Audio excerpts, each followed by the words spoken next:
Muy buenas, hijos de Bradbury, ¿qué tal estáis? Por fin se estrenó La Odisea de Christopher Nolan, ya está en los cines. Yo de hecho fui a verla el otro día y la verdad es que me encantó.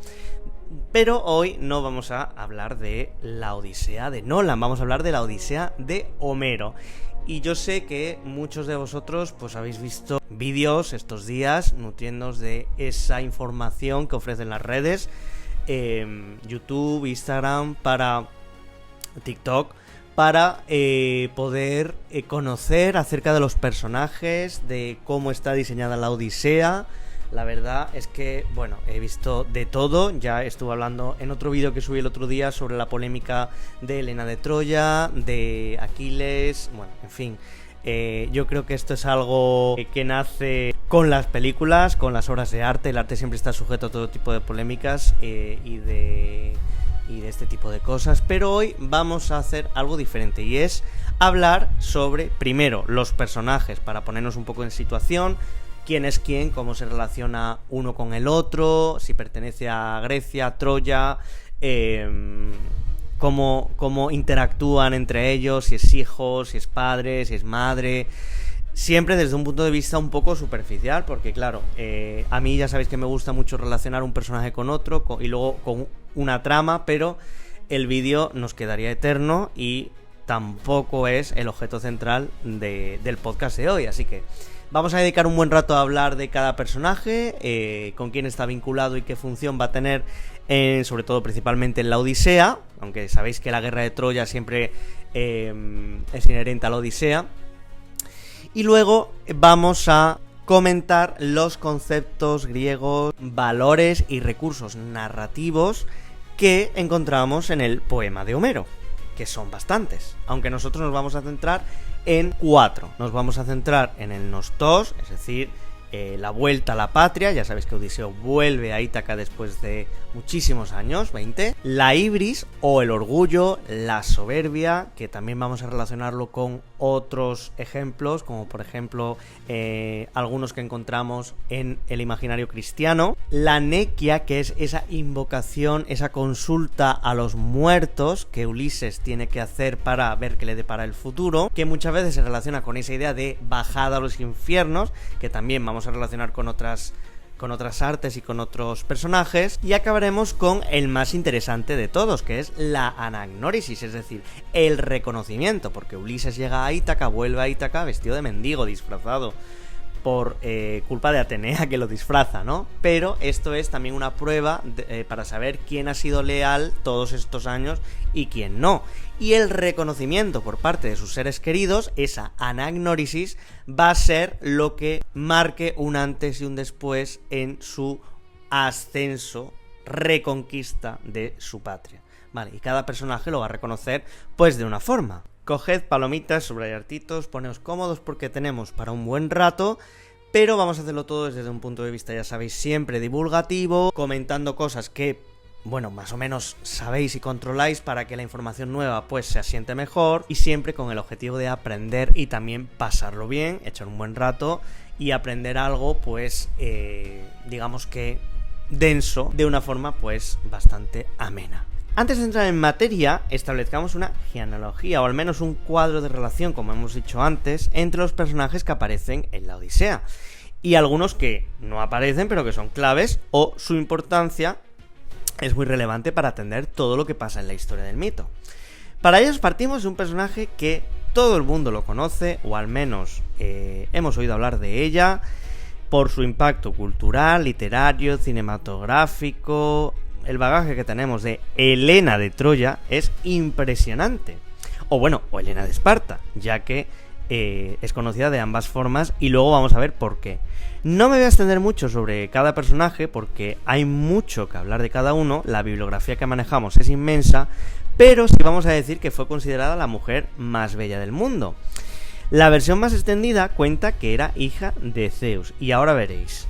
Se transformó en un cisne para seducir a la princesa Leda, y algunas versiones cuentan que quedó embarazada tanto de Zeus como de su marido al mismo tiempo, con el cual mantenía pues relaciones como marido y mujer. Por un lado dio a luz a Helena y a Pólux, y por otro a Cástor y a Clitemnestra, Castor y Pólux os sonarán porque son los famosos gemelos, que también tienen sus mitos, de la mitología griega, que luego Zeus subió al firmamento en forma de la constelación de Géminis. Y Clitemnestra era hermana también gemela de Helena de Troya, y su protagonismo lo encontramos en su relación con Agamenón, el cual era su marido y el cual asesinó. Ella va a ser una de las grandes protagonistas de las tragedias griegas, de Sófocles, Esquilo, que se harían en la literatura griega, pero cuando hablemos de Agamenón os daré más detalles. El caso es que la diosa Eris, en el célebre juicio de París, le dijo a este príncipe troyano que le diera una manzana a la diosa más hermosa. Candidatas a ellos eran Afrodita, Atenea y Hera, y cada una pues le ofrecía algo significativo para complacer al príncipe. Como Afrodita le prometió a París el amor de la mujer más hermosa del mundo, pues él la eligió a ella. Y luego las versiones del mito difieren porque algunos dicen que fue ella la que se enamoró también de él y los dos se fugaron de Esparta, porque Helena estaba casada con Menelao, y otras versiones cuentan que él la raptó y se la llevó a Troya. Entonces ahí se desencadena el drama, el motivo de la guerra de Troya, porque Menelao le pide ayuda a su hermano, que es Agamenón, y este va con todo su ejército a Troya. Le interesaría bastante porque es un sitio muy estratégico. Entonces tenía la excusa perfecta. Cuando yo pienso en Helena de Troya se me viene a la cabeza la pintura de Gustave Moreau que yo descubrí en la uni, esa mujer triunfante sobre todos esos cadáveres sin poder hacer nada, rompiendo la cuarta pared con el espectador que le está viendo, pensando en su silencio. ¿Realmente mereció la pena todo esto? Además, Moreau también tiene otras obras de arte relacionadas con esta temática, como por ejemplo Los pretendientes de la Odisea, que también es un cuadro maravilloso. En serio, si tenéis oportunidad de investigar sobre este pintor, no lo dejéis escapar, porque es que es maravilla. Como antes hemos dicho, Menelao le pide la ayuda a Agamenón, que era el rey de Micenas, y este, para que el viaje a Troya pues sea favorable, llega incluso a sacrificar a su propia hija Ifigenia, algo que su esposa Clitemnestra pues no le va a perdonar.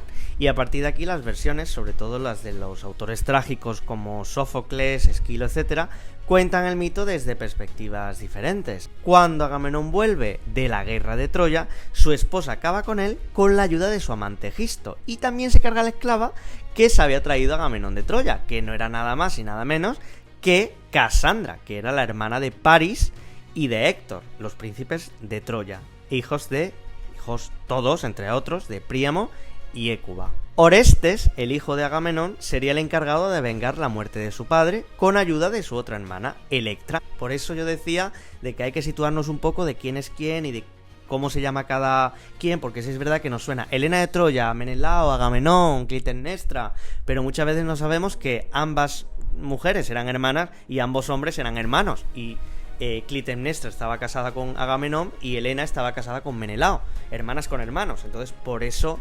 digo, ¿no? Y a raíz de que digamos un nuevo nombre siempre van a salir nuevos mitos y nuevas historias. Casandra, la hermana de París y Héctor, era una de las que no se fiaba del caballo de Troya durante la guerra, junto con el sacerdote Laoconte, que os sonará seguramente por la escultura que se encuentra en los museos vaticanos. Entonces, estos dos personajes advirtieron de la presencia enemiga con el caballo de Troya, que era un error acogerlo en la ciudad, y los dioses, dependiendo de la versión, se dice que fue Apolo o Atenea, mandarían unas serpientes marinas fatales tanto a este personaje, a Laoconte, como a sus hijos. El hermano de Laoconte era precisamente Anquises. Anquises era el padre de Eneas, que a lo mejor os suena por ser el protagonista de la Eneida de Virgilio, el héroe troyano que escapó de Troya tras su caída y después de vivir también sus aventuras, acabó en la región del Lacio, lo que actualmente es Italia. Sus descendientes acabarían fundando la ciudad de Roma. ¿Os suena Rómulo y Remo?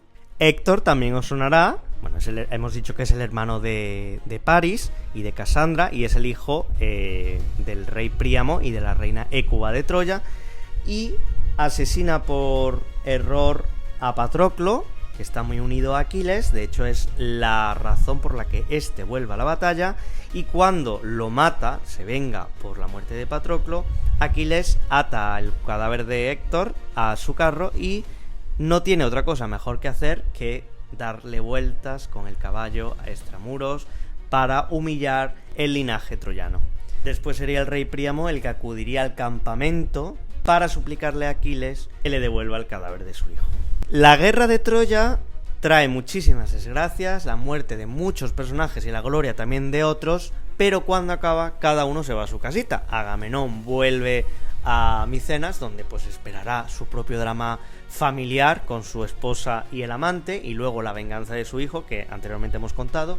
Néstor vuelve a Pilos, es el rey de Pilos, recibirá luego la visita del hijo de Ulises, y el único que falta por volver es Ulises, u Odiseo. Bueno, yo lo voy a llamar Ulises, la versión latina, ¿vale? Menelao también vuelve con Helena de Troya, esta vez ya Helena de Esparta, a Esparta.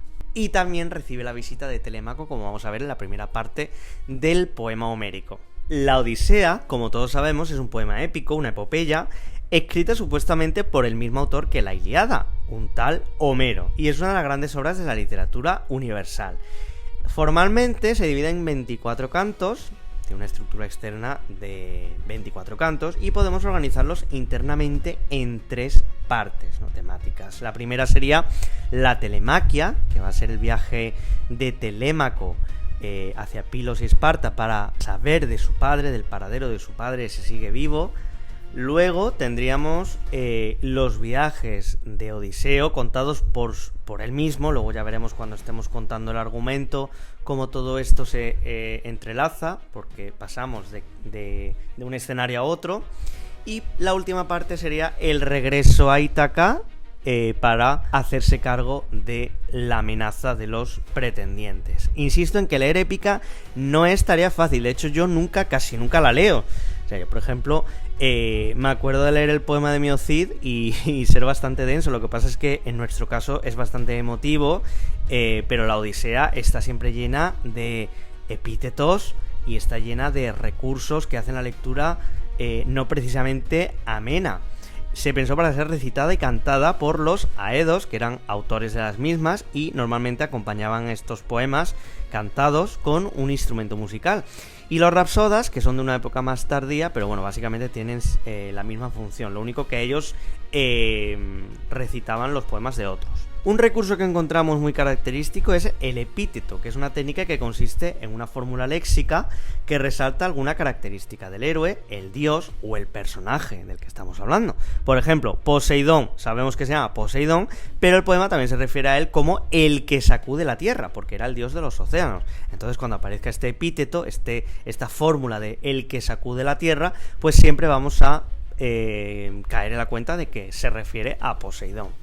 También tenemos otros ejemplos, como cuando hablan de la diosa del amanecer, Aurora, el poeta se refiere a ella como la de rosados dedos, pues tiene la misma función, ¿no? Hablábamos en el vídeo que subí el otro día de Aquiles, el de pies ligeros, pues se le conocía también como el Aquiles, el de los pies ligeros, ¿no? Puede aparecer tanto su nombre de pila como el epíteto. Dicho esto, nos vamos al ajo del argumento. La primera parte temática es la telemaquia. La primera parte de la Odisea es estos viajes de Telémaco que hace cuando toma la decisión de que pues el panorama que tiene en casa es insostenible, la situación de Ítaca es horrorosa, los pretendientes acosan constantemente a la reina, a esposa de Ulises, a Penélope, y él parte hacia Pilos y después a Esparta para buscar noticias de su padre. El palacio ha sido totalmente invadido por los miles de pretendientes, eso que pues acosan a Penélope. Ella los mantiene entretenidos tejiendo, aunque luego vuelve diciendo que bueno, pues que cuando termine de tejer la mortaja de su suegro, pues va a elegir pretendiente, pero Antino, que es como el pretendiente más agresivo, la descubre y le dice: oye, que tú estás destejiendo lo que estás tejiendo en el día, luego por la noche lo estás deshaciendo, ¿no? Entonces él la descubre. No le sirve de nada porque ellos, los pretendientes, se aprovechan todo el rato de los víveres de la casa, del palacio y de la servidumbre, incluso algunos se ponen de su parte. Como hemos dicho, primero es recibido por Néstor, que le cuenta cómo Orestes venga a su padre, y luego a Esparta, donde pues está Menelao, también lo recibe su esposa Helena de Troya, Helena de Esparta. Lo reciben con gran hospitalidad y alaban la inteligencia y el ingenio de su padre, de Ulises. haciendo alusión precisamente del episodio de Caballo de Troya. También Menelao, Telémaco, se entera por Menelao de que su padre sigue vivo, que está retenido en la isla de Ogygia y está con la ninfa Calipso. En este momento de la historia, Ulises está en esa isla precisamente con Calipso, que le convence para que se quede allí con ella, porque ha naufragado, ya veremos después por qué, pero él echa de menos pues todo el rato a su familia y quiere volver a casa. Por lo tanto, los dioses deciden que ya es hora de que Ulises vuelva a Ítaca. Calipso le ayuda a construir una balsa y acaba en la tierra de los Feacios, después de estar días en el mar. Allí es recibido por el rey de los Feacios y el rey, antes de facilitarle la vuelta a Ítaca, pues le pide que le cuente sus aventuras. Entonces Ulises, en modo de flashback, le cuenta, esta vez sí, la odisea que ha tenido que pasar para llegar hasta allí. Y es aquí donde encontramos uno de los primeros recursos que vamos a analizar en la Odisea, uno de los principales recursos narrativos que va a estar presente en toda la obra, ¿no? Es el nostos. El nostos no es otra cosa que el viaje de vuelta a casa del héroe, el retorno a la patria. Y para conseguir ese objetivo vive, como hemos dicho, 1001 aventuras que él mismo le va a contar al rey de los Feacios. Y es que es muy interesante porque en la primera parte, en la Telemaquia, Telémaco emprende un viaje también, un viaje de madurez. Ya no quiere ser un niño, ya no quiere ser una persona débil que no se puede enfrentar a los pretendientes. Ahora quiere buscar a su padre, quiere fortalecerse con todo eso que le cuentan Menelao y le cuentan Néstor sobre él. Y hay un viaje de madurez hasta que llega Ulises a casa y luego se reencuentra con Telémaco. Por eso decimos también que la Telemaquia es un poco también el nostos de Telémaco, ¿no? Que es como una mini odisea dentro de la Odisea. Es una odisea más psicológica, ¿no? Una odisea más, un viaje más espiritual, de renovación y de madurez del hijo de Ulises. De hecho, también hay una obra perdida, un poema perdida que se llama Nostoi, es decir, Regresos, donde se contaba pues cómo regresaba cada héroe de Troya a su casa. Y el último que falta por volver es precisamente Ulises, no Odiseo. Nuestro héroe le va contando cada aventura que tiene desde que parte de Troya hasta que se encuentra allí con la ayuda de la ninfa Calipso y de los dioses, y le dice que después de saquear la ciudad de los Cicones cuando Troya cae y lidiar con la flor de loto de la tierra de los lotófagos, donde ve que su tripulación come esta flor y les hace olvidar su identidad, tenemos el primer y gran pasaje conocido del poema, el encuentro con Polifemo, ¿no? El cíclope. Todos conocemos el episodio de la cueva donde se quedan atrapados los marineros con su capitán, con Ulises, y pues tienen que hacer frente a esta aventura que para nada les sale bien. Polifemo encierra a los hombres de Ulises en su cueva con el ganado, pero el héroe hace gala de su astucia, ciega con una estaca a la criatura, y cuando ésta le pregunta que quién ha osado en provocarle daño de tal magnitud, Ulises le contesta que nadie. Los hombres consiguen escapar escondiéndose entre las ovejas, pero cuando Polifemo le cuenta lo sucedido a sus compañeros, les dice que nadie le ha cegado, lo que le causa la confusión a los demás cíclopes. De igual manera, aquí tenemos otro concepto interesante del poema, y es que cuando Ulises está escapando, se muestra arrogante, y le dice a Polifemo quién es en realidad. Le dice que quien lo hirió es él, Ulises. Esto se conoce como ibris. Aquí vamos a ver el siguiente concepto narrativo del que os quería hablar, que es la ibris, ¿no? El acto de soberbia, el orgullo desmedido que tiene como castigo la némesis, ¿no? El castigo divino. En la mitología encontramos varios ejemplos, además del que estamos hablando, de Ulises. Agamenón en la Ilíada, cuando no quiere compartir el botín que le corresponde a Aquiles con él. Prometeo, que le robó el fuego a los dioses y se lo otorgó a la humanidad. Y el correspondiente castigo, pues ya más o menos nos podemos hacer una idea. Los dioses lo dejaron encadenado eternamente a una roca, y la dulce tortura a la que tenía que hacer frente era ser devorado por un águila una y otra vez, pues sus vísceras se regeneraban al día siguiente. De todas formas, el ejemplo más conocido de la ibris, al menos en el mundo occidental, puede ser el de Adán y Eva, que pecaron al coger el fruto prohibido, o sea que ya tenemos ese desafío de soberbia contra Dios, o también el caso de Lucifer, que era el ángel favorito de Dios, y que un día se enfrentó a él y fue expulsado del paraíso.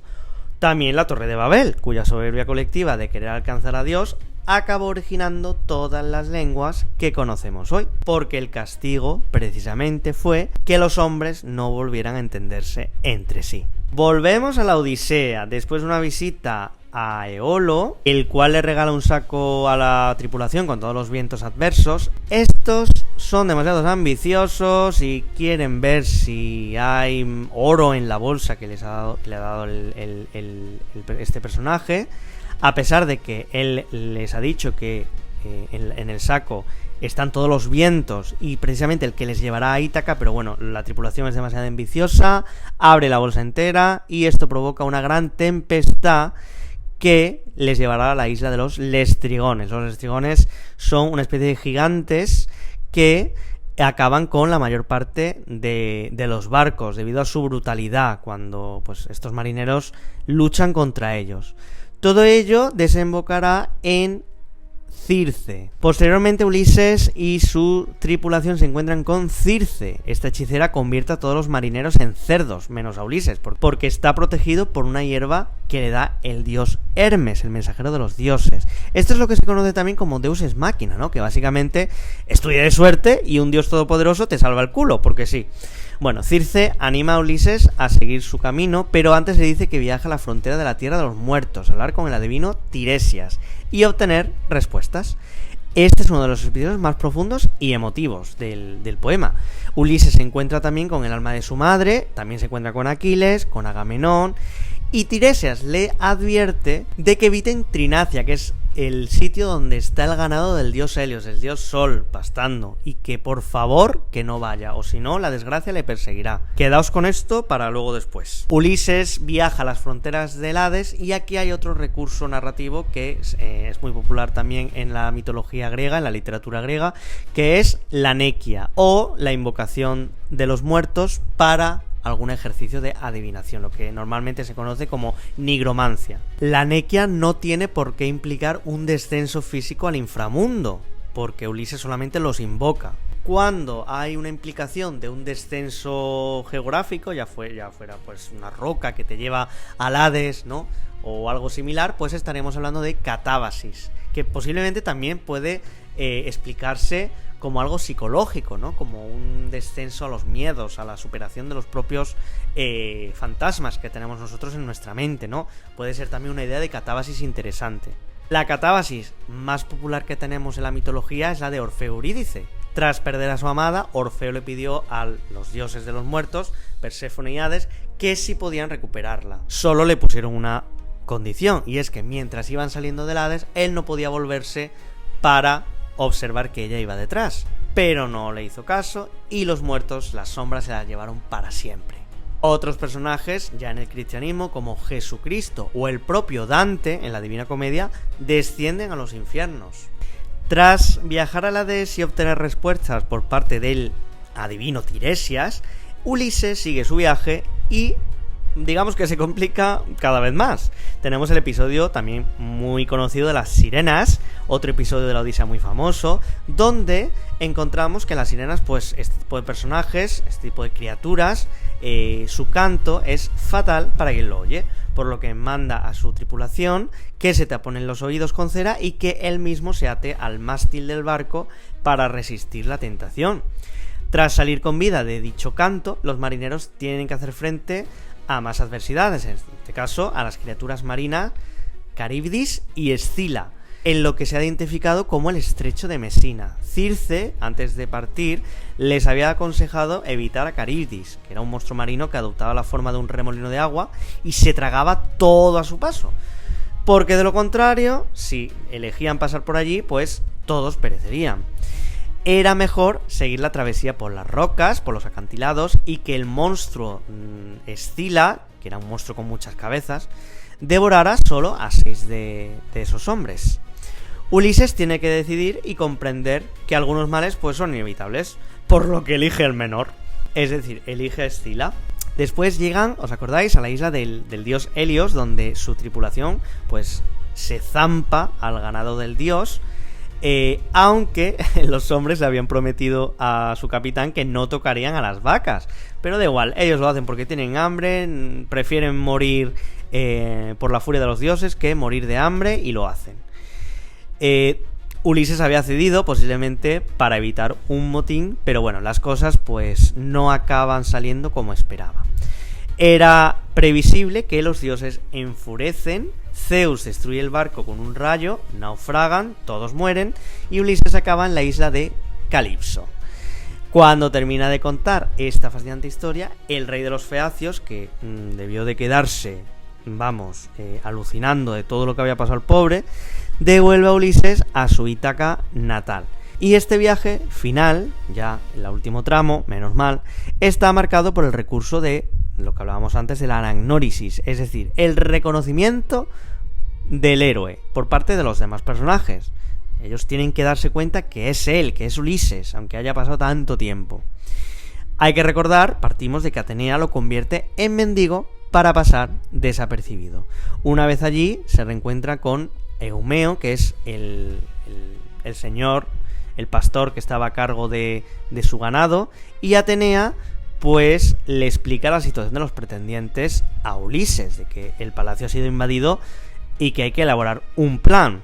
Además, los arcos pues se van cerrando, ya que Telémaco también vuelve, después de haber sido sorprendido por los pretendientes en una emboscada, reconoce a su padre y ambos se ponen las pilas para acabar con los pretendientes. A medida que se va produciendo la anagnórisis, Ulises se va dando cuenta de que todos los personajes, bueno, todos no, pero la mayor parte de los personajes allegados a él se acordaban de él y, aun estando él ausente, pues le rendían lealtad, a pesar de que él estaba disfrazado de mendigo, ¿no? Porque la diosa Atenea le había dicho: no vayas de golpe y entérate poco a poco de quién te puede ser fiel o no. Argos, el perrito de Ulises, también lo reconoce, para después morir al instante, después de 20 años de espera, esperando por su verdadero dueño. Esta escena la han puesto en la peli y la verdad es que es muy emotiva, porque Ulises se despide de él. Cuando llega a palacio,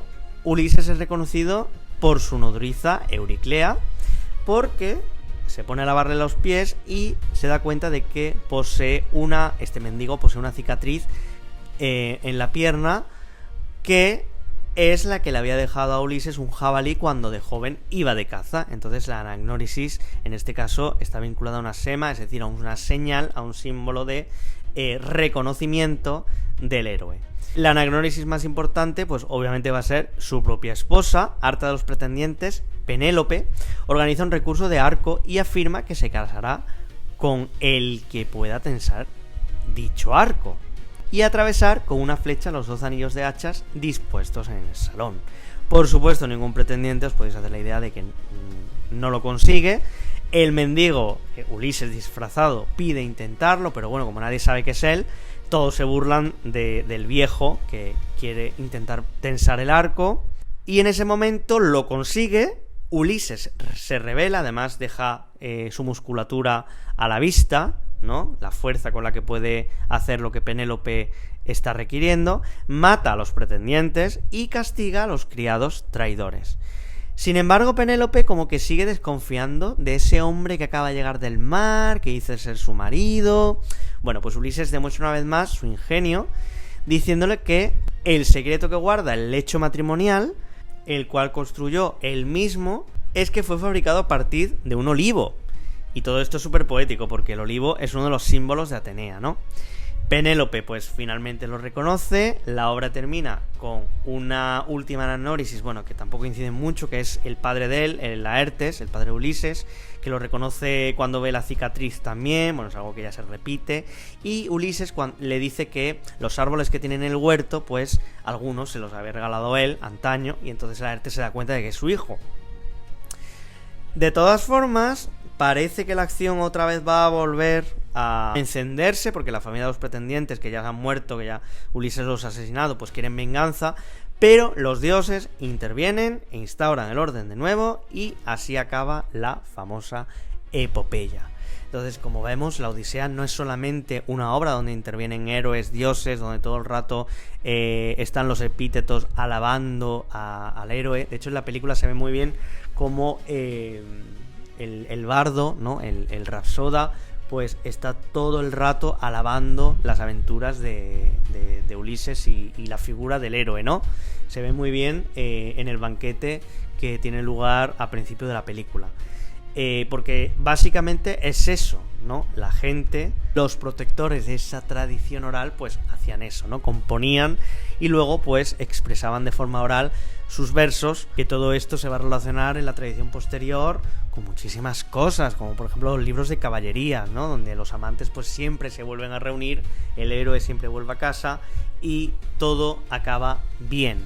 Bueno, hijos de Bradbury, yo creo que nos hemos hecho un poco la idea tanto de los personajes que encontramos en la Odisea, que también encontramos en la Ilíada y en otros poemas desaparecidos, y que también vemos en los mitos, ¿no? Por ejemplo, en las recopilaciones de mitos que hizo Robert Graves, que tenéis ahí para aburriros de toda la bibliografía mitográfica que existe, y también de los recursos narrativos que luego pues van a aparecer en otros libros sobre narratología y de ficción, y que siempre es un placer leer cómo los tópicos pues de una u otra forma pues se van repitiendo, pero básicamente el espectro humano, la complejidad del espectro humano siempre acaba en las mismas consecuencias y en los mismos finales, ¿no?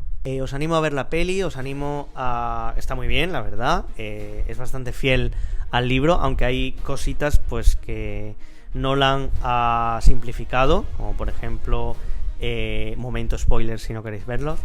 Por ejemplo, han fundido la ninfa Calipso con la flor de loto, por poneros un ejemplo de bastante... Pero bueno, al fin y al cabo es cine y yo creo que no debe sentar canon, ¿no? Es una adaptación y ya está. O sea, el poema original es la Odisea, está a disposición de cualquiera que lo quiera leer. Ya os digo que es bastante denso, sobre todo si no estáis acostumbrados a leer épica.